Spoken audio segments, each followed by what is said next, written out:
സോണിയാഗാന്ധി, ബഹുമാനപ്പെട്ട സോണിയാഗാന്ധിയുമായിട്ടും ആ കുടുംബമായിട്ടും നല്ല ബന്ധമുള്ള വേണുഗോപാൽ അതിനെ സംബന്ധിച്ചിടത്തോളം ഇതുവരെ ഒരു അക്ഷരവും കാര്യമായി പ്രതികരിച്ച് കണ്ടിട്ടില്ല.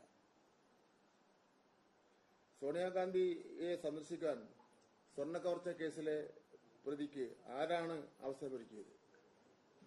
ഇപ്പൊ അദ്ദേഹം കേസിലെ പ്രതി പറയുന്നു കേരള നേതാക്കന്മാരില്ല എന്ന് ഒഴുക്കിൽ പറഞ്ഞു പോകുന്നുണ്ട്.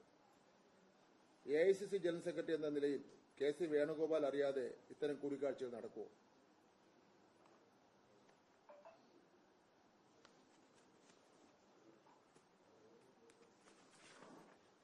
ഉണ്ണികൃഷ്ണൻ പോറ്റി പലതവണ സോണിയാഗാന്ധി സന്ദർശിച്ചുവെന്ന UDF കൺവീനർ അടൂർ പ്രകാശിന്റെ വെളിപ്പെടുത്തൽ അതീവ ഗൌരവമുള്ള വിഷയമാണ്.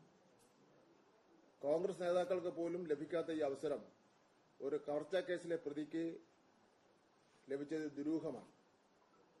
സ്പെഷ്യൽ ഇൻവെസ്റ്റിഗേഷൻ ടീം അന്വേഷണം നടത്തുമ്പോൾ സത്യങ്ങൾ പുറത്തുവരും.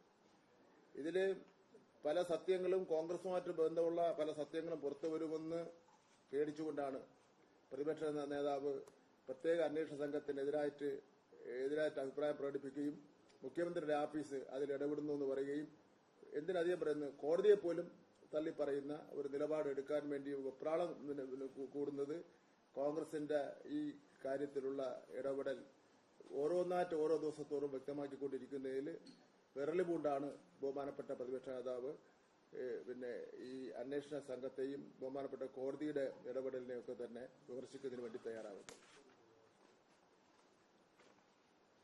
കള്ളനെ കൈയോടെ പിടിക്കുമ്പോൾ ഉണ്ടാകുന്ന വിഭ്രാന്തിയാണ് വേണുഗോപാലിന്റെ വാക്കുകൾ നേടിക്കുന്നത്. കേരളത്തിലെ ജനങ്ങൾക്ക് എല്ലാം അറിയാം. മുഖ്യമന്ത്രിയെ വ്യക്തിപരമായി അധിക്ഷേപിച്ചുകൊണ്ട് കോൺഗ്രസ് നേതാക്കന്മാരുടെ മോഷണബന്ധം മറച്ചുവെക്കാനാവില്ല എന്ന് വേണുഗോപാലും VD സതീശനും മനസ്സിലാക്കിയിരിക്കണം. വേണുഗോപാൽ ആദ്യം സ്വന്തം പാർട്ടിയിലെ സ്വർണ്ണബന്ധങ്ങളെക്കുറിച്ച് മറുപടി പറയട്ടെ. അതിനുശേഷം മറ്റു കാര്യങ്ങൾ സംബന്ധിച്ചിട്ട് നമുക്ക് ആലോചിക്കാം.